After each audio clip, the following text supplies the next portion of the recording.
अगस्त 1947 हमारे इतिहास का एक यादगार समय का मतलब अगर बात करें इस पर, तो जिस समय लॉर्ड माउंटबेटन भारत को स्वतंत्रता देने के लिए एक योजना तैयार कर रहे थे, एक दिन निर्धारित कर रहे थे, तो उन्होंने 15 अगस्त का दिन चुना। लेकिन भारत के जितने भी व्यक्ति थे उन्होंने इस दिन को अपने लिए अच्छा नहीं माना। लॉर्ड माउंटबेटन के लिए यह दिन बहुत ही शुभ था। क्यों? क्योंकि इसी दिन 15 अगस्त के ही टाइम में उनको जापानी सेना जो है उनके सामने घुटने टेक दिया था जापानी सेना ने। इस वजह से उनके लिए बड़ा शुभ दिन था। लेकिन भारतीयों के लिए ये सही नहीं था, क्योंकि भारत के जितने भी ज्योतिष हैं उन्होंने इस दिन को शुभ नहीं माना, और इस वजह से उन्होंने बड़ा ही विनम्र निवेदन किया माउंटबेटन के साथ में कि ये दिन आज़ादी के लिए तय ना किया जाए। आखिर क्यों भारतीयों ने इस दिन को अच्छा नहीं माना, इस बारे में जानेंगे। और आज जो है अपना हिस्ट्री का, मॉडर्न हिस्ट्री के एकदम हम लोग कंप्लीट के वाले हिस्से पे आ चुके हैं। बस एक मुश्किल से एक और क्लास होगी, उसके बाद मॉडर्न हिस्ट्री ख़त्म हो जाएगी। तो चलिए स्टार्ट करते हैं आज का हम लोग अपना क्लास, और जानते हैं कि आखिर हमारे भारत में जो अंग्रेज़ इतने दिनों से भारत को छोड़ना नहीं चाह रहे थे, अचानक ऐसा क्या घटना हुआ कि अंग्रेज़ मजबूर हो गए भारत को छोड़ने को लेकर के। इतने लंबे संघर्षों को देखने के बाद भी अंग्रेज़ भारत छोड़ने को तैयार नहीं थे। उन्होंने भारत को सोने की चिड़िया मान नहीं लिया था, बल्कि अपना लिया था। उन्होंने इस देश को अपना बना लिया था मानो ऐसे। पर अचानक ऐसा क्या हो गया इतिहास में, उन्हें ये देश छोड़ना पड़ा। तो चलिए इस घटना को समझते हैं आज के अपने इस क्लास के साथ में। देखिए, आज हम लोग जो है थोड़ा सा रिवीजन भी करेंगे। इससे पहले क्लास में हम लोगों ने इस चीज़ को पढ़ा है, तो आज रिवीजन के साथ चलते चलेंगे, ठीक है, ताकि हमें पीछे वाला भी याद होता जाए और हम लोग भूले नहीं। दरअसल हाँ, सबसे पहले हम लोग समझते हैं शाही नौसेना का विद्रोह 1946 की घटना। ये हम लोगों ने पिछले क्लास में पढ़ लिया, पर आज थोड़ा रिवीजन भी हो जाएगा और अच्छे से याद भी हो जाएगा। भारत छोड़ो आंदोलन और आज़ाद हिंद फौज, जब ये दो संघर्ष होता है भारत के अंदर में, तो इसका प्रभाव क्या होता है ब्रिटिश भारतीय सशस्त्र बलों के भारतीय सैनिकों और नाविकों पर भी पड़ता है।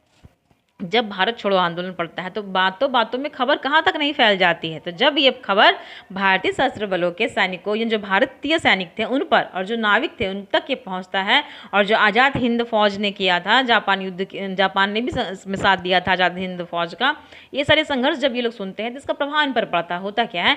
18 फरवरी 1946 को बम्बई में स्थित रॉयल इंडियन नेवी के प्रशिक्षण प्रतिष्ठान HMIS तलवार के भारतीय नाविक, एक नाम था, इसका नाम था ये, और इसके भारतीय नाविक जो थे जिन्हें रेटिंग कहा जाता था, रेटिंग इस तरह से कहा जाता था, और HMIS तलवार जो था इसी के ये नाविक थे। इन्होंने खराब भोजन को लेकर के सेवा स्थिति के विरोध में हड़ताल शुरू कर दिया, ठीक है। भोजन की खराब गुणवत्ता थी, भोजन उन्हें अच्छा नहीं मिल रहा था, नस्लीय उनके साथ भेदभाव हो रहा था, वेतन बढ़ाने को नहीं हो रहा था, उनके साथ में सेवा संबंधी असमानताएं हो रही थी। इस वजह से, और अंग्रेज अधिकारियों का जो व्यवहार था वो बहुत ही अपमानजनक था, इस वजह से उनके अंदर असंतोष व्याप्त हो गया था।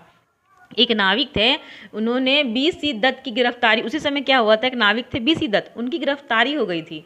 हुआ क्या था कि उन्होंने जहाज की दीवारों पर लिख दिया था, अंग्रेजों के विरुद्ध नारे लिख दिए थे ये BC दत्त ने। इस वजह से उस नाविक को गिरफ्तार कर लिया। चूंकि अब इस नाविक की गिरफ्तारी से और नाविक जो थे वे विद्रोह उनके अंदर आ गया। इस विद्रोह का प्रभाव क्या होता है, इस विद्रोह का प्रभाव के स्वरूप में विद्रोह जो है आगे बढ़ जाता है। यानी कि कहने का मतलब है आंदोलन शीघ्र ही मुंबई से कराची पहुंच गया, वहां से कलकत्ता और अन्य नौसैनिक जितने प्रतिष्ठान थे वहां तक फैल गया। विद्रोहियों ने कांग्रेस, मुस्लिम लीग, कम्युनिस्ट पार्टी, इन सभी के झंडों के एक साथ एकता का संदेश दिया और ब्रिटिश सत्ता के प्रतीक का विरोध किया। उन्होंने इन्हीं के झंडे अपने अपने नावों पे लगाने शुरू कर दिए। विद्रोह अपने चरम पर लगभग 78 जहाज, इसमें 78 जहाज शामिल हो गए और अनेक तटीय प्रतिष्ठानों पर ये फैल गया। लगभग 20,000 नाविक कहा जाता है इसमें शामिल हुए थे। जबलपुर में सैनिकों के असंतोष ने संकेत दिया कि सैन्य अनुशासन के भीतर ही औपनिवेशिक शासन के प्रति बेचैनी बढ़ रही है। यानी जब ब्रिटिश शासन का चल रहा है प्रभाव, तब भी औपनिवेशिक शासन जो है, तब भी उनके अंदर जो नाविक हैं, जो सैनिक हैं, उनके अंदर असंतोष व्याप्त हो रहा है। मतलब ब्रिटिश शासन के अंदर ही ये सारी चीज़ें हो रही थी। जबलपुर के सैनिकों ने ये बताया या संकेत दिया, इस घटना से ही पता चला। अब क्या होता है, जो नौसैनिक होते हैं ना, जितने भी नौसैनिक होते हैं, नौसेना का जो केंद्रीय हड़ताल होता है, उसमें मांगे क्या थे। विद्रोहियों ने MS खान, विद्रोहियों में एक जो MS खान थे, उनके नेतृत्व में क्या किया विद्रोहियों ने, नौसैनिक केंद्रीय हड़ताल समिति बनाई और इन्होंने आंदोलन को संगठित रूप दिया। कहने का मतलब है जब तक सब लोग इकट्ठे नहीं होगी कोई आंदोलन कैसे चल सकता है। आंदोलन को अगर चलाना है तो सभी लोगों को इकट्ठा होना पड़ेगा। इसी वजह से इन लोगों ने मिल करके क्या किया, केंद्रीय हड़ताल समिति बनाई और आंदोलन को संगठित किया, लोगों को इकट्ठा किया एक जगह पर।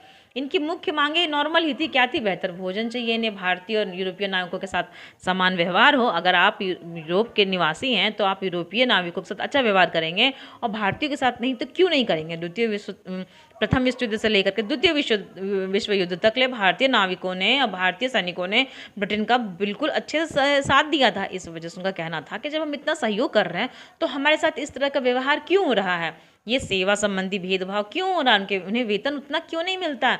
जो भी राजनीतिक कैदी हैं उन्हें अपने राजनीतिक कैदी जो बना रखे हैं उन्हें भी रिहा करिए, इसकी भी मांगे इसमें शामिल कर दी गई थी।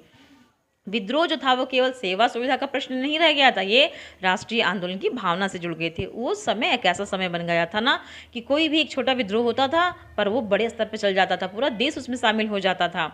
और ब्रिटिश सरकार ने इसे गंभीर चुनौती माना और दमन की नीति तैयार की। ब्रिटिश सरकार समझ गया कि अब इसको दबाना ही पड़ेगा। अब इसके बाद क्या होता है, इनके यही कारण जो होता है इनके शाही नौसेना के विद्रोह का अंत बन जाता है। पर होता इसका एक रिजल्ट भी निकलता है। सरकार की कठोर कार्रवाइयों की आशंका के बीच कांग्रेस के सरदार वल्लभ भाई पटेल और मुस्लिम लीग के मोहम्मद अली जिन्ना ने नाविकों से आत्मसमर्पण करने का आग्रह किया, क्योंकि अंग्रेज थे, वे तो आंदोलन को बहुत ही बुरी तरीके से कुचलते थे। उन्हें ये पता था, उनके मन में पटेल ने कहा कि अगर आप इसे बंद नहीं करेंगे तो ये और भी ज़्यादा भड़क जाएगा और कोई फ़ायदा नहीं होगा, इससे आप ही लोग को दिक्कत होगा। उनके मन में डर था इस बात को लेकर के। तो पटेल के आश्वासन के बाद नाविकों ने 24 फरवरी 1946 को आत्मसमर्पण कर दिया। इस स्थिति का संबंध में कई स्रोत में अलग अलग घटना मिलती है, कहीं 24 फरवरी मिलता है, कहीं कोई और डेट भी मिलता है। इस विद्रोह ने स्पष्ट किया कि ब्रिटिश शासन की सैन्य व्यवस्था के भीतर भी असंतोष गहरा चुका है। ये बात साबित हो गई कि अभी तक तो पूरे देश में व्याप्त थी, लेकिन अब ब्रिटिश शासन के भीतर भी असंतोष हो गया। अब ब्रिटिश लड़े तो किस बल पे, पहले देश से लड़ रहे थे, अब जाकर के उनके खुद की सेना के भीतर असंतोष हो गया। वो अपने साथ तो सेना लेकर के आए नहीं थे भरपूर कि वो यहाँ काम कर लेंगे। ब्रिटिश भारतीयों को उन्होंने अपने सेना में शामिल कर रखा था और भारतीय सशस्त्र बलों की निष्ठा को लेकर ब्रिटिश सरकार चिंतित हुई। यानी भारतीय जितने भी सशस्त्र बल हैं वो अब ब्रिटिश सरकार के प्रति उतने निष्ठावान नहीं रह गए थे। इसका असर क्या होता है, क्या इसी के असर के बाद इसका रिजल्ट बनता है, कैबिनेट मिशन के पृष्ठभूमि तैयार हो जाती है। यानी ब्रिटेन में लेबर पार्टी की सरकार बनती है और भारत की संवैधानिक समस्याओं के समाधान के लिए और सत्ता का हस्तांतरण की दिशा में बातचीत के लिए कैबिनेट मिशन भेजने का निर्णय लेती है। द्वितीय विश्व युद्ध के समय में ब्रिटेन की हालत तो खराब हो चुकी थी, भले ही वो जीत जाता है, जापान आत्मसमर्पण कर देता है, पर फिर भी ब्रिटेन की स्थिति खराब हो जाती है, क्योंकि उसकी पूरी की पूरी राजनीतिक स्थिति खराब है, आर्थिक स्थिति खराब है। ब्रिटेन इतने लंबे समय से युद्ध कर रहा है तो उसके पास से पैसे कहाँ होंगे, पैसे तो उसके खर्चे हो चुके थे, सेना भी उसकी अधमरी हो चुकी थी। कहने का मतलब हर तरीके से वो जर्जर हो चुका था। इस वजह से उससे अब समझ में आ रहा था कि बहुत लंबे समय तक ले, भाई जब पैसा नहीं होगा तो करेगा क्या, लंबे समय तक ले उसके लिए भारत में टिकना बहुत मुश्किल हो गया था। इसी वजह से कैबिनेट मिशन के 3 सदस्य, किसे, पैथिक लॉरेंस को, स्टेफर्ड क्रिप्स को, अलेक्जेंडर को, इन तीनों को भारत भेजा गया। मिशन ने क्या किया, मार्च 1946 में भारत पहुंचा और कांग्रेस तथा मुस्लिम लीग के बीच संवैधानिक मतभेद को दूर करने का इसने प्रयास किया। मिशन का उद्देश्य क्या था, भारतीयों द्वारा संविधान बनाने की प्रक्रिया को शुरू करना और अंतरिम सरकार के गठन का रास्ता निकालना। इनका कहना था कि अब भारत भारतीयों को सौंपा जाएगा, लेकिन तब तक के लिए क्या करना है, संविधान बनाना है, कोई अंतरिम सरकार का गठन करना है इनको, ये इनका कहना था। जब तक सरकार नहीं आएगी, संविधान नहीं बनेगा, कानून नहीं बनेगा, देश कैसे सौंपा जाए, उसे चलाया कैसे जाएगा, इसलिए पहले इन्होंने इसकी व्यवस्था करी।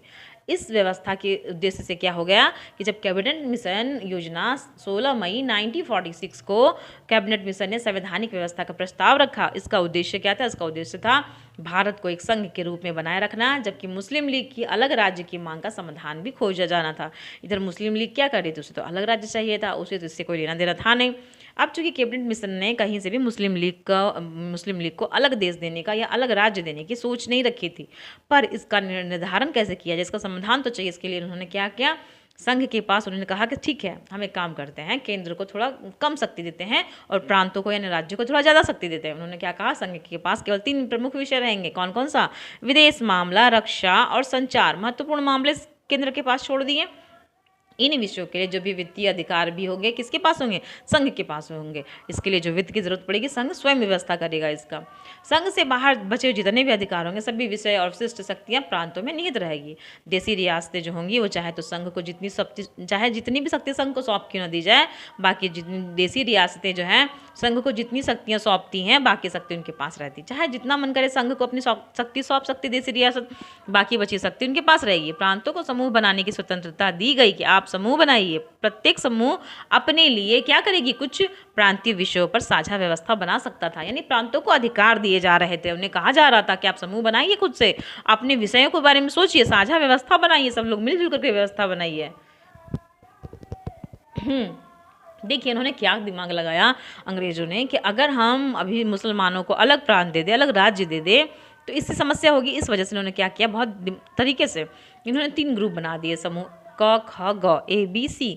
इन्होंने क्या किया, मद्रास, मुंबई, इन्होंने क्या किया इसमें मद्रास को, मुंबई को, संयुक्त प्रांत, बिहार, मध्य प्रांत, उड़ीसा इसमें रखे थे। इन्होंने हिंदू प्रांत को अलग कर दिया और पंजाब, उत्तर पश्चिम सीमा प्रांत, सिंध रखे गए थे। देखिए पंजाब में भी मुस्लिम लोग, कुछ मुस्लिम समुदाय के लोग रहते थे, उत्तर पश्चिम सीमा प्रांत में भी, सिंध में भी, और गांव में रखे बंगाल और असम रखे। अब देखिए बंगाल और असम में क्या था, बंगाल तो था ही आपका कुछ हद तक मुस्लिम समुदाय के लोग रहते थे और असम के सिलहट में रहते थे। तो इसी वजह से इस समूह व्यवस्था से मुस्लिम बहुल प्रांतों को पर्याप्त स्वायत्तता देने का प्रयास किया गया। यानी आप जो है मुस्लिम समुदाय अगर एक जगह हो जाएगा तो अपने लिए खुद से वो नियम कानून बना सकता है। कहने का तात्पर्य है कि संविधान को तो मानेगा लेकिन एक जगह रहने पर उनका जो सोच है वो उन्हें मिल जाएगा, क्योंकि प्रांतों को स्वायत्तता मिल रही है इस वजह से। जबकि औपचारिक रूप से भारत का संघ बनाए रखने की योजना थी, ये चाह रहे थे कि भारत टूटे नहीं, भारत एक संघ बन करके रहे। इस वजह से उन्होंने इस प्रकार से व्यवस्था की। इससे क्या हुआ, संविधान सभा की रचना। संविधान सभा के लिए वयस्क मताधिकार के आधार पर सीधे चुने जाने के बजाय कहा गया कि प्रांतीय विधानसभा को निर्वाचन मंडल बनाया गया। उन्होंने कहा जो वयस्क मताधिकार होंगे सीधे चुनाव न किया जाए बल्कि प्रांतीय जो विधान मंडल होंगे वही निर्वाचन मंडल बनेगा। यानी प्रत्येक प्रांत को उसकी जनसंख्या के अनुपात में लगभग 10 लाख की आबादी पर एक प्रतिनिधि के आधार पर सीटें दी जानी थी। समझ में आ रहा है कितनी बड़ी बात हो जा रही है यहाँ पे कि प्रांत को, मान लीजिए प्रांतों को उसकी जनसंख्या के अनुपात में, जनसंख्या जितनी होगी उस हिसाब से 10 लाख की अगर आबादी है तो 10 लाख की आबादी पर एक प्रतिनिधि, मात्र 10 लाख की आबादी पर मात्र एक प्रतिनिधि के आधार पर सीटें दी जाएगी, ये कहा गया था। प्रांतीय सीटों पर का विभाजन प्रमुख समुदायों की जनसंख्या के अनुपात में किया गया और संबंधित समुदाय के सदस्य अपने प्रतिनिधि चुनते थे। कहने का अर्थ है कि जो प्रांतीय प्रांत की जो सीटें होती थी उसका विभाजन क्या होता था, प्रमुख समुदाय होते थे, वहाँ के समुदाय बने, ग्रुप बना, उसकी जनसंख्या क्या होगी उसके अनुपात में किया गया। यानी जितने भी समुदाय होंगे उसके सदस्य अपने प्रतिनिधि चुनते थे। इस तरीके से इस सीटों का बंटवारा किया गया। ब्रिटिश भारत के लिए कहा गया कि 296 प्रतिनिधियों का प्रावधान था, लेकिन देसी रियासतों के लिए 93 प्रतिनिधियों का प्रावधान रखा गया था। ब्रिटिश भारत चूँकि बड़ी जनसंख्या वाली आबादी थी इसलिए वहाँ का प्रावधान, वहाँ ज़्यादा प्रतिनिधि हो गए, और देसी रियासतें कम थी इसलिए वहाँ पर सिर्फ 93 प्रतिनिधि हो गए। अब इससे क्या हो गया कि कैबिनेट मिशन और कांग्रेस और मुस्लिम लीग के प्रति क्या हो गया कि मुस्लिम लीग ने प्रारंभ में तो योजना स्वीकार कर ली कि ठीक है चलिए इन्हें तो मिल ही रहा था किसी न किसी रूप में, मुस्लिम समाज एक तरह से मुस्लिम समाज का एक ग्रुप इन्हें मिल रहा था। मुस्लिम लीग तो वोट से सिर्फ जुड़ी हुई थी इस वजह से इन्हें मिल रहा था, लेकिन इनकी जो पाकिस्तान की मांग है उन्होंने अंतिम रूप से छोड़ा नहीं था, इन्होंने वो सोचना बंद नहीं किया। कांग्रेस ने क्या किया, कांग्रेस ने संविधान सभा द्वारा संविधान बनाने की प्रक्रिया का समर्थन किया, लेकिन अंतरिम सरकार में मुस्लिम लीग को असंगत प्रतिनिधित्व देने के प्रश्न पर आपत्ति की। भाई ये चीज़ ना कांग्रेस को खल रही थी कि जिस प्रकार से ग्रुपिंग हो गई, ग्रुप बढ़ गए, तो कहीं ना कहीं ऐसा भी तो हो जाएगा ना कि मुस्लिम लोग लीग जो होगी वो संविधान को ही ना माने, वो अपने रूप से तरीके से चलना स्टार्ट कर दे। इससे क्या होगा, भारत कहीं कहीं टुकड़ों में तो बट रहा है, भारत विभाजित तो हो रहा है। इस सोच को लेकर के कांग्रेस ने संविधान सभा द्वारा बनाया गया संविधान बनाने की जो प्रक्रिया था उसका तो समर्थन कर दिया, लेकिन अंतरिम सरकार में मुस्लिम लीग को जो ये असंगत प्रतिनिधित्व दिया जा रहा था इससे उनको आपत्ति हो गई। कैबिनेट में अब दोनों में क्या हो गया, दोनों में विवाद हो गए। इस वजह से कैबिनेट मिशन 29 जून 1946 को भारत लौट गया। योजना दोनों प्रमुख दलों के बीच स्थायी समझौते कराने में सफल नहीं हो सकी, दोनों के बीच विचारों का मतभेद हो गया। गांधी जी ने परिस्थिति को देखते हुए कहा कि कैबिनेट मिशन योजना को उस समय उपलब्ध सबसे बेहतर संवैधानिक प्रयासों में से माना कि ये एक अच्छा प्रयास है, एक बेहतर विकल्प है, क्योंकि पाकिस्तान नहीं बटा, नया देश नहीं बना, इसलिए गांधी जी को ये बात बहुत अच्छी लगी। लेकिन कांग्रेस को ये बात, कांग्रेस के सभी नेताओं को ये बात अच्छी नहीं लगी। इसके बाद क्या होता है कि जो संविधान सभा था, संविधान सभा के चुनाव और अंतरिम सरकार का संबंध। देखिए, संविधान सभा के लिए ब्रिटिश भारत की 296 सीटों में कांग्रेस ने बड़ी संख्या में सीटें जीती। जब चुनाव हुआ तो कांग्रेस ने 296 बहुत बड़ी संख्या में सीटें जीती। इस परिणाम से मुस्लिम लीग को असंतोष हो गया। अब अगर कांग्रेस से ज़्यादा सीटों पर चली जाएगी तो मुस्लिम लीग को लगा कहीं हमारी बात माने नहीं। अंतरिम सरकार के गठन को लेकर कांग्रेस और मुस्लिम लीग के बीच प्रतिनिधित्व तथा अधिकारों का विवाद तीखा हो गया। मुस्लिम लीग ने अंततः पाकिस्तान की मांग की और आगे बढ़ने के लिए प्रत्यक्ष राजनीतिक दबाव का रास्ता अपनाया। यह संघर्ष आगे चलकर प्रत्यक्ष कार्यवाही दिवस और व्यापक सांप्रदायिक हिंसा की पृष्ठभूमि बना। भाई जवाहरलाल नेहरू ने ना एक भाषण में क्या दिया था कि जरूरी थोड़ी ना है अभी हम जो कह रहे हैं वही करेंगे, सरकार तो बनने दीजिए, सरकार बनने के बाद जैसी परिस्थिति होगी वैसा निर्णय लिया जाएगा। ये बात जिन्ना को बहुत ज़्यादा लगी, उन्हें समझ में आ गया क्या पता ये कहीं पलट गए तो हम कोई कार्य अपने हिसाब से बनाएंगे, कोई कानून हम अपने हिसाब से लाएंगे और ये मानेंगे नहीं, इनकी तो ज़्यादा सीटें हैं, ये इनकी सरकार बन जाएगी तो दिक्कत हो जाएगा। ये सोच करके जिन्ना ने इस बात पर आपत्ति जता दी और दोनों के बीच फिर से विवाद गहरा गया। आगे चल करके क्या होता है, प्रत्यक्ष कार्यवाही दिवस 16 अगस्त 1946 की घटना। ये सबसे अजीब घटना है। मुस्लिम लीग ने 16 अगस्त 1946 को प्रत्यक्ष कार्यवाही दिवस मनाने का निर्णय लिया। उसने अब सोच लिया कि अब हमें सोचना नहीं है, रुकना नहीं है, हमें पाकिस्तान चाहिए, जिसका उद्देश्य क्या था, पाकिस्तान की मांग के समर्थन में राजनीतिक दबाव बढ़ाना। इस दबाव के आगे उसने क्या हुआ कि कलकत्ता में इस दिन से भयंकर सांप्रदायिक हिंसा भड़की और बड़ी संख्या में लोग मारे गए, घायल हुए। हिंसा का प्रभाव अन्य क्षेत्रों तक पहुंच गया और बिहार, नोआखाली, संयुक्त प्रांत तथा पंजाब सहित कई स्थानों पर सांप्रदायिक तनाव और हिंसा हुए। इन घटनाओं ने कांग्रेस, मुस्लिम लीग और ब्रिटिश सरकार के सामने सत्ता हस्तांतरण को और अधिक कठिन बना दिया। कहीं पर तो बलात्कार तक की घटनाएं घटी हैं। इस तरीके से ये सारी चीज़ें चलती रही। अंतरिम सरकार बनी 2 सितंबर 1946 को। वाइसराय वेवल के निमंत्रण पर जवाहरलाल नेहरू के नेतृत्व में क्या हुआ, वेवल ने निमंत्रित किया कि भाई ऐसे तो होने वाला है नहीं। उन्होंने जवाहरलाल नेहरू को 2 सितंबर 1946 को अंतरिम सरकार ने कार्य शुरू किया। नेहरू कार्यकारी परिषद के उपाध्यक्ष बने और विदेश तथा राष्ट्रमंडल संबंधों की जिम्मेदारी संभाली। वायसराय परिषद के अध्यक्ष बने, ठीक है। और सरदार पटेल को गृह दिया गया, सूचना तथा प्रसारण मंत्री बनाया गया। ऐसे महत्वपूर्ण विभाग सबको मिलते गए। लियाकत अली खान को वित्त मंत्रालय दिया गया। इस प्रकार से डॉक्टर राजेंद्र प्रसाद को खाद्य एवं कृषि संबंधित जिम्मेदारियां मिली। आरंभ में मुस्लिम लीग सरकार में शामिल तो नहीं हुई, इसलिए कुछ मुस्लिम प्रतिनिधि जो थे वे लीग के बाहर से सरकार में आए। तो एक चीज़ ना इसमें, हाँ, मुस्लिम लीग ने बाद में अंतरिम सरकार में प्रवेश किया। अक्टूबर 1946 में मंत्रिमंडल का पुनर्गठन हुआ। लियाकत अली खान को वित्त विभाग मिला, जबकि लीग के अन्य प्रतिनिधियों को भी महत्वपूर्ण विभाग दिए गए। मुस्लिम लीग की भागीदारी से सरकार में सहयोग के बजाय कांग्रेस और लीग के बीच शक्ति और संघर्ष अधिक स्पष्ट हो गया। अंतिम सरकार वास्तव में ऐसी व्यवस्था बन गई जिससे में 2 प्रमुख राजनीतिक शक्तियां एक ही कार्यकारिणी में रहते हुए अलग अलग राजनीतिक लक्ष्यों के साथ काम कर रही थी। कहा जाता है कि जब लियाकत अली खान को वित्त मंत्रालय दिया गया तो जब भी कोई बजट को पास करने की समय आता था तो वो ना जवाहरलाल नेहरू जब भी कोई प्रस्ताव रखते थे, लियाकत अली खान उसे बीच में रोक देते थे, क्योंकि उनका कहना था कि वित्त मंत्रालय जो है हर चीज़ के लिए बजट पास नहीं करेगी। इस वजह से जवाहरलाल नेहरू कोई भी कार्य करते थे तो उन्हें समस्या आती थी। इसीलिए कहा जाता था कि जवाहरलाल नेहरू और लियाकत अली खान के बीच हमेशा विवाद चलता था। और इसी वजह से जवाहरलाल नेहरू जो थे वे मुस्लिम लीग को के जो अंतरिम सरकार में प्रवेश हुआ इससे वो खुश नहीं थे। इसके आगे जो है संविधान सभा की पहली बैठक होती इसी बात को लेकर के, इसी मुद्दे को लेकर के। 9 दिसंबर 1946 को दिल्ली में संविधान सभा की पहली बैठक होती है। मुस्लिम लीग ने इसका बहिष्कार किया।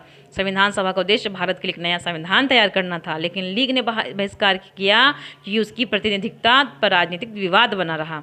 भाई वो चाह रही थी कि हमें तो अलग देश चाहिए, अब वो इस बात पे मानने को तैयार ही नहीं थी। संविधान सभा में महिलाओं की भी भागीदारी थी। इसमें देखिए हंसा मेहता, दुर्गाबाई देशमुख, सरोजिनी नायडू जैसी महिलाएं सार्वजनिक जीवन में महत्वपूर्ण भूमिका निभा रही थी। संविधान सभा की प्रक्रिया और सत्ता हस्तांतरण का प्रश्न अब एक दूसरे से गहराई से जुड़ चुका था। लेकिन इतना कुछ होने के बावजूद भी जब इटली इस पे आते हैं और जब घोषणा करते हैं 20 फरवरी 1947 को ब्रिटेन के प्रधानमंत्री क्लेमेंट इटली ने 20 फरवरी 1947 को घोषणा की कि ब्रिटिश सरकार जून 1948 से पहले भारत में सत्ता जिम्मेदारियां भारतीयों को हस्तांतरित कर देगी। लेकिन फिर क्या समस्या होना स्टार्ट हो गया कि इस घोषणा से पहली बार सत्ता हस्तांतरण की अंतिम समय सीमा स्पष्ट रूप से सामने आई। परंतु हुआ क्या, इटली ने घोषणा की, ब्रिटेन के प्रधानमंत्री क्लेमेंट इटली ने 20 फरवरी 1947 को घोषणा की कि ब्रिटिश सरकार जो जून 1948 से पहले भारत में सत्ता जिम्मेदारी भारतीयों को हस्तांतरित कर देगी। इस घोषणा से पहली बार सत्ता का हस्तांतरण की अंतिम समय सीमा स्पष्ट रूप से सामने आ गई। उन्हें पता चल गया कि 20 फरवरी 1947 को घोषणा हो चुकी थी कि जून 1948 से पहले कर देना है, लेकिन इटली ने लॉर्ड वेवल के स्थान पर लॉर्ड माउंटबेटन को भारत का नया वायसराय नियुक्त कर दिया। इटली ने क्या किया, वेवल की जगह पर माउंटबेटन को नया वायसराय बना दिया। लेकिन जो वेवल थे उन्होंने अंतिम समय में भारत से शीघ्र निकलने की संभावित योजना पर भी विचार किया, लेकिन अंतरिम राजनीतिक समाधान माउंटबेटन के नेतृत्व में सामने आया। भारतीयों ने बिल्कुल नहीं सोचा था कि जून 1948 में जहां वो भारत छोड़ने की बात कर रहे हैं वो एक साल पहले ही कार करे जाएंगे। ये चीज़ भारतीयों ने बिल्कुल नहीं सोचा था। ये उनके लिए आश्चर्य की बात हो गई। लेकिन होता क्या है ना कि लॉर्ड माउंटबेटन 22 मार्च 1947 को भारत पहुंचते हैं और उन्होंने कांग्रेस, मुस्लिम लीग तथा अन्य प्रमुख नेताओं से व्यापक बातचीत करते हैं। लगभग 2 महीने की राजनीतिक बातचीत के बाद माउंटबेटन इस निष्कर्ष पर पहुंचते हैं कि तत्काल परिस्थितियों में भारत का विभाजन ही सत्ता हस्तांतरण का व्यवहारिक विकल्प है। कांग्रेस के जवाहरलाल नेहरू और सरदार पटेल ने कठिन परिस्थितियों में विभाजन को स्वीकार किया, क्योंकि जिस समय भारत को सत्ता हस्तांतरित मिल रहा था, भारत की परिस्थितियां बहुत खराब थी। मुस्लिम लीग और कांग्रेस एक दूसरे के साथ इस प्रकार से लड़ रहे थे कि पूछिए मत।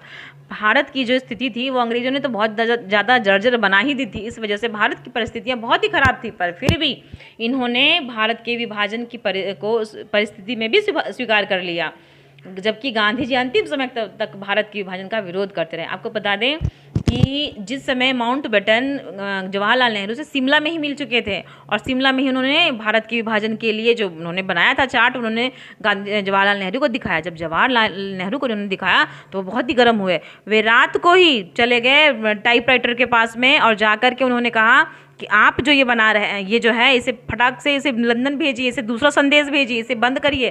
क्योंकि अगर ये चीज़, अगर सोच लीजिए, अगर वो व्यक्ति अगर सो जाता, नहीं संदेश समय से जाता, तो भारत के 2 नहीं न जाने कितने टुकड़े होते, क्योंकि माउंटबेटन ने भारत के कई टुकड़े बनाने की योजना बनाई थी। ये कहा जाता है ये चीज़ें। और जिस समय माउंटबेटन, मुस्लिम लीग ने भी प्रस्तावित पाकिस्तान की स्थापना को स्वीकार किया है, यद्यपि उसे जिन्ना के अनुसार सीमित और अपूर्ण पाकिस्तान माना गया। जिन्ना ने उसे पूर्ण नहीं माना, क्योंकि उसमें बहुत सारे कहा गया ना, जो जाना चाहते हैं वे जाए, जो ना जाना चाहते वे रह जाए भारत में, इस तरह की बातें थी। 3 जून योजना मुख्य आधार बना। 3 जून 1947 को ब्रिटिश प्रधानमंत्री इटली ने हाउस ऑफ कॉमन्स में सत्ता हस्तांतरण की विभाजन आधारित योजना की घोषणा की। इसे माउंटबेटन योजना या 3 जून योजना कहा गया है।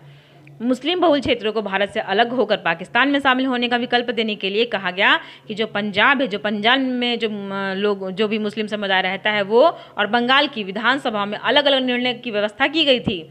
उत्तर पश्चिमी सीमा प्रांत में जनमत संग्रह कराया गया, क्योंकि वहाँ पर मुस्लिम समुदाय था, तो कहा गया कि जिसे जाना है वो जा सकता है। और असम के सिलहट जिले में भी जनमत संग्रह करवाया गया, क्योंकि पूरे के पूरे तरीके से ये क्षेत्र जो था मुस्लिम बहुल तो था नहीं, इस वजह से यहाँ पे जनमत संग्रह कराया गया। सिंध की विधानसभा को पाकिस्तान में शामिल होने के बारे में निर्णय करना था।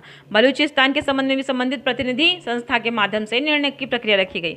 यानी ये कोई जबरदस्ती नहीं किया गया, लेकिन जो ज़्यादा मुस्लिम बहुल क्षेत्र थे उन्हें तो आराम से शामिल हो गए। बहुत सारे ऐसे हुए जो अधिकांश मुस्लिम बहुल क्षेत्र थे वो आराम से शामिल हो गए इसमें। 3 जून की योजना विभाजन और सीमा व्यवस्था। पंजाब और बंगाल की विभाजन की स्थिति में सीमा निर्धारित करने के लिए सीमा आयोग बनाया गया। देसी रियासतों पर ब्रिटिश सर्वोच्च समाप्त होनी थी।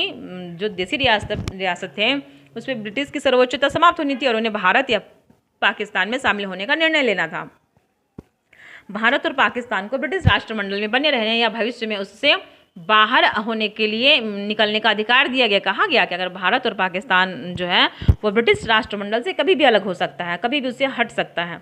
योजना का मूल उद्देश्य क्या था? सत्ता का शीघ्र हस्तांतरण करना था, लेकिन इसके परिणामस्वरूप भारत का विभाजन और व्यापक मानवीय संकट सामने आ गया। भाई कहीं ना कहीं भारत 2 भागों में बट रहा है, तो भारत का विभाजन आ गया। यहाँ तो सत्ता हस्तांतरण की प्रक्रिया होने वाली थी ना, यहाँ तो विभाजन आ गया सामने। तो सबके लिए कहीं ना कहीं वेदना का कारण तो था ये विभाजन की स्वीकृति। और कांग्रेस की भूमिका देखिए, कांग्रेस कार्यकारिणी समिति ने जून 1947 माउंटबेटन योजना को स्वीकार किया और कांग्रेस महासमिति ने भी इसे मंजूरी दी। जवाहरलाल नेहरू और सरदार पटेल ने इसे अत्यंत कठिन परिस्थितियों में स्वीकार किया, क्योंकि उन्हें आशंका थी कि लगातार राजनीतिक गतिरोध और स्वतंत्रता को टाल सकता है। यानी और अगर हम लोग रुक जाते हैं तो ये टल भी जाएगा, क्या पता ब्रिटिश सरकार फिर पलट जाए, इसलिए उनके मन में डर था। मौलाना अबुल कलाम आज़ाद ने विभाजन स्वीकार करने पर गहरा दुख व्यक्त किया, क्योंकि ये नहीं चाह रहे थे ये चीज़ हो। उन्होंने कहा कि चेतावनी दी कि इतिहास कांग्रेस के नेतृत्व को इसके लिए क्षमा नहीं करेगा, यानी कांग्रेस इसके नेतृत्व कर रही थी इस विभाजन का। इस वजह से मौलाना अबुल कलाम आज़ाद ने ये बात कही। खान अब्दुल गफ्फार खान ने भी विभाजन के निर्णय पर तीखी निराशा व्यक्त की और महसूस किया कि सीमांत क्षेत्र के लोगों की इच्छा की उपेक्षा हुई है। फिर बहुत से ऐसे मुस्लिम थे जो ये चीज़ नहीं चाहते थे, क्योंकि एक साथ एक देश में रहने वाले, जिनकी जन्मभूमि यही है, जिनकी कर्मभूमि यही थी, और उन्हें अलग होना पड़ेगा तो कहीं ना कहीं उनके अंदर तो दर्द होगा। बस यही वो दर्द था जो वो व्यक्त कर रहे थे। कहाँ अब अगर हम परीक्षा की तिथि क्रम याद कर ले तो याद कर लेते हैं। याद करने से पहले एक चीज़ आपको बता दूं, मैंने जैसे आपसे बताया कि आखिर में जवाहरलाल नेहरू जो थे वे भारत को माउंटबेटन जो आज़ाद करवा रहे थे 15 अगस्त की उन्होंने सोचा था कि 15 अगस्त को सत्ता हस्तांतरण किया जाएगा। उन्होंने इसलिए किया था क्योंकि जापान जो था उस दिन अपने घुटने टेके थे, इस वजह से उनके लिए दिन बहुत शुभ था। परंतु भारत की जितनी भी ज्योतिषाचार्यों ने कहा था कि इस दिन जो ग्रह, तारे और नक्षत्र हैं वो सभी अलग अलग दिशाओं में हैं, जो भारत के लिए शुभ नहीं, अशुभ का संकेत दे सकते हैं। एक बनारस के ज्योतिषी ने तो ये तक कहा था, माउंटबेटन को एक पत्र तक लिख दिया था, लिख करके कहा था कि कृपया करके ये दिन मत चुनिए 15 अगस्त को। अगर आपने ये दिन चुन लिया तो फिर हमारे लिए, हमारे देश में हो सकता है कि आज़ादी जो है आने वाले समय के लिए बाढ़, अकाल, प्रकोप, ये सारी चीज़ें लेकर के आए। इस तरह की घटनाएं हो रही थी। अब इसका बीच का रास्ता कैसे निकाला जाएगा, तो इसका बीच का रास्ता निकाला गया कि ग्रह ज्योतिष के अनुसार कहा जाता है कि स्थिर समय होता है, कि स्थिर तिथि होती है, कुछ इस तरह से कहा जाता है। इन लोगों ने ये चीज़ खोजना स्टार्ट किया कि कोई एक स्थिर तिथि होगी जिसमें ग्रह, तारे, नक्षत्र सामान्य स्थिति में रहेंगे। तो इस वजह से निकाला गया। कहा जाता है कि वृषभ राशि होती है, वृषभ लगन होता है, जो स्थिर राशि होती है, स्थिर लगन होता है। इसलिए इन्होंने कहा कि 11:51 से लेकर के 12:15 या कुछ ऐसे टाइमिंग तक ले जो था वो वृषभ राशि या वृषभ लगन था। तो कहा गया कि इसी समय में ये जो देश सत्ता हस्तांतरण होगा वो यही समय रखा जाएगा। अब जवाहरलाल नेहरू को इसी समय पर अपने भाषण देने थे और शंखनाद करना था। बस जवाहरलाल नेहरू ने इसी समय में भाषण दिया और शंखनाद किया और देश में सत्ता हस्तांतरण की घोषणा हुई और देश को क्या मिला, अंग्रेजों से आज़ादी मिल गई और देश को अपना देश वापस मिल गया। इस तरीके से होता। अब चलिए परीक्षा के तिथि क्रम को थोड़ा एक बार याद कर लें। एक सेकेंड, हाँ, 18 फरवरी 1946 को शाही नौसेना विद्रोह होता है। 18 फरवरी को होता है 1946 में। फरवरी के बाद 16 मई को कैबिनेट मिशन योजना की घोषणा होती है। फिर 16 ही अगस्त को 1946 को प्रत्यक्ष कार्यवाही दिवस मनाते हैं जिन्ना जी। 2 सितंबर 1946 को जवाहरलाल नेहरू के नेतृत्व में अंतरिम सरकार का कार्य आरंभ होता है और 9 सितंबर 1946 को संविधान सभा की पहली बैठक होती है। इसी के माध्यम से क्या होता है, सत्ता हस्तांतरण होता है और संविधान का ये बनता है, प्रारूप बनता है। 26 फरवरी 1947 को इटली की सत्ता हस्तांतरण संबंधी घोषणा होती है। 22 मार्च 1947 को माउंटबेटन का भारत आगमन होता है। 3 जून 1947 को विभाजन और सत्ता हस्तांतरण की योजना की घोषणा होती है। ये डेट है, एक तरीके से इसे याद कर लीजिएगा एग्जाम के लिए। अब थोड़ा परीक्षा के लिए उपयोगी निष्कर्ष जो है वो हम देख लेते हैं एक बार। 1946 का जो नौसेना विद्रोह हुआ था ब्रिटिश भारतीय सशस्त्र बलों में बढ़ते असंतोष का महत्वपूर्ण संकेत था। इसने ब्रिटिश शासन की स्थिरता पर प्रश्न खड़ा किया कि ब्रिटिश शासन जो लंबे समय तक स्थिर नहीं रह सकती है। कैबिनेट मिशन ने भारत को एक संघ में बनाए रखते हुए केंद्र को सीमित विषय देने के प्रावधान किया, प्रांतों को व्यापक स्वायत्तता दी ताकि ये जो विद्रोह हो रहा है, जो विवाद चल रहा है वो खत्म हो। लेकिन कांग्रेस और मुस्लिम लीग के बीच मूल राजनीतिक मतभेद दूर ही नहीं हो रहे थे। अंतरिम सरकार और संविधान सभा के दौर में कांग्रेस और मुस्लिम लीग के बीच सहयोग के बजाय संघर्ष बढ़ता ही चला गया, जिससे सत्ता हस्तांतरण का संकट गहरा हुआ और भी ज़्यादा। सत्ता जो हस्तांतरण होने वाला था वो विभाजन तक पहुंच गया। इटली की घोषणा और माउंटबेटन योजना ने सत्ता हस्तांतरण की प्रक्रिया को तेज किया और अंततः 3 जून 1947 की योजना के माध्यम से भारत के विभाजन का मार्ग क्या हो गया, प्रशस्त हुआ। इस तरह से आज का हमारा क्लास खत्म होता है। अब अगले क्लास में हम लोग अपने प्रश्नों का अभ्यास करेंगे, पर अच्छे प्रश्नों का अभ्यास करेंगे न्यू पैटर्न के हिसाब से। तो मिलते हैं अगले वीडियो में अगले क्लास के साथ में। हमारा जो एक क्लास और होगा जिससे हमारा मॉडर्न हिस्ट्री कंप्लीट हो जाएगा। वो एक क्लास के बाद में हमारा मॉडर्न हिस्ट्री का जो है वो अभ्यास प्रश्न स्टार्ट हो जाएंगे और हम लोग फिर से एंशिएंट हिस्ट्री को स्टार्ट करेंगे। चलिए मिलते हैं हम लोग अगले क्लास में।